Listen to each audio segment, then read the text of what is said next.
dadku waa kala hawlkarnimada uu kala dhashaa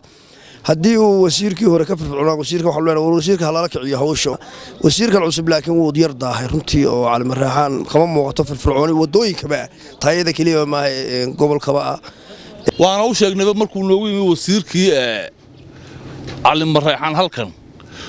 ilaahay ku gaasturo baan nidhi kulay diiladeedu de wala baan nagu jiraa wadadii waa kharaabtay waxa loo dhaweey inaan wadada garanayn inaan waxba ka ahayn wadada ayaa wadadii loo dhiibay gabalkeeda dhacay dawladii gabalkeeda dhacay wasiirre aan garanayn oo aan ka warqabin waxay tahay dawlad oo kiishku mara yahay ayuu silaayo u dhiibay buusilaayo u dhiibay ninka maanta wadada loo magacaabayna waxa weeye dabasbuxinun buu ahaa administration kan iyo maamulka nin faansan ma ahayn ruraantii xaqiiqo markaynu isu sheegno sababta ay ku tahay meel uu ka dhaqaaqay iyo meel wax qabad ka muujinaya midna maanu arag Cali Marreexaan fadhiga ka